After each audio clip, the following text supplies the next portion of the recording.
Phải chạy cái đá dương dai kìa. Vậy đó.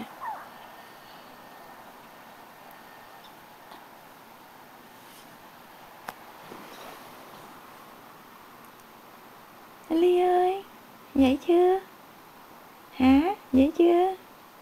Cười cho bà ngoại coi kìa. Ly à, Ly ơi.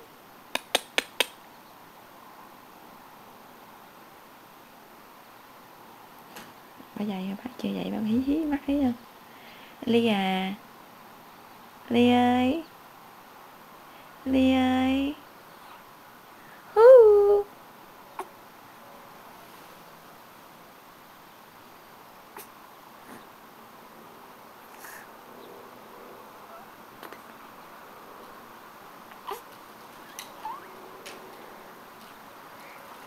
Ly à, hello.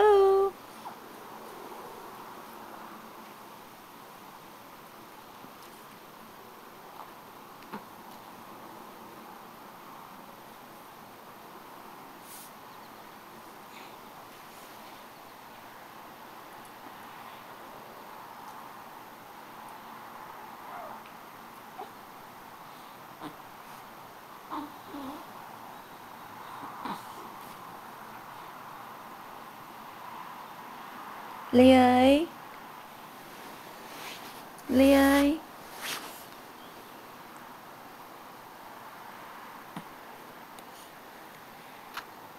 Hello, hello, hello,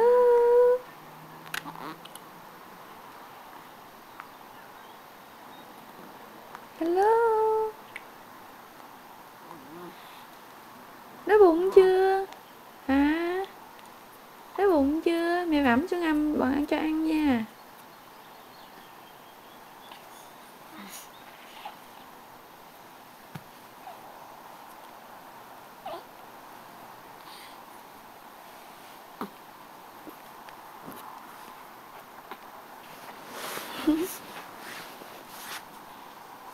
Ly ơi.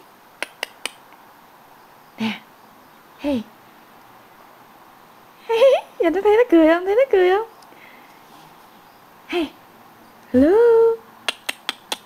Hello. Dậy chưa Tiểu Thơ? Hả? Tiểu Thơ dậy chưa vậy? Hả? Còn say ke hả? Còn muốn ngủ hả?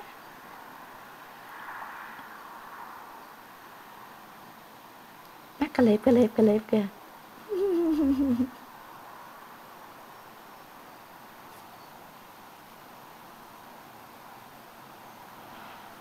Ly ơi. Ly à.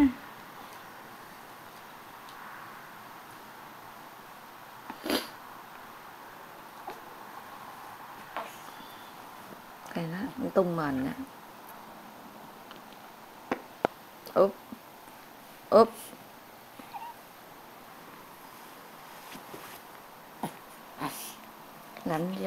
Lạnh chết tía mà luôn.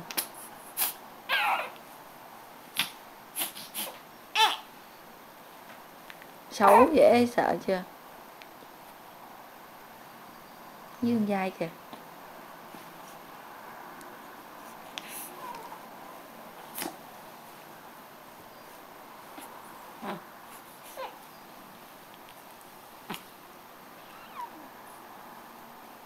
Uh-oh.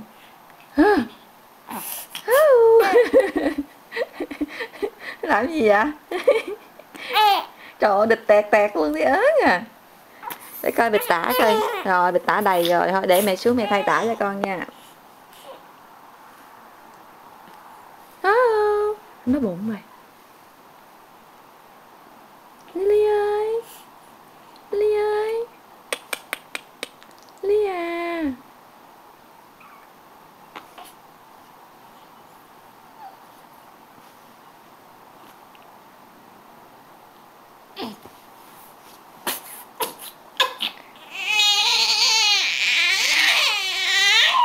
Đó, nghe nó dữ không?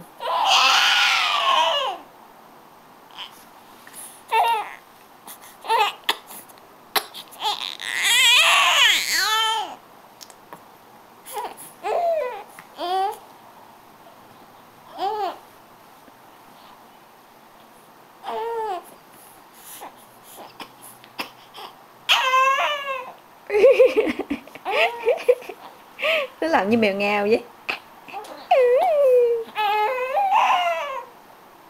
Thôi để cho nó bú mà nó đói rồi nha. Bye.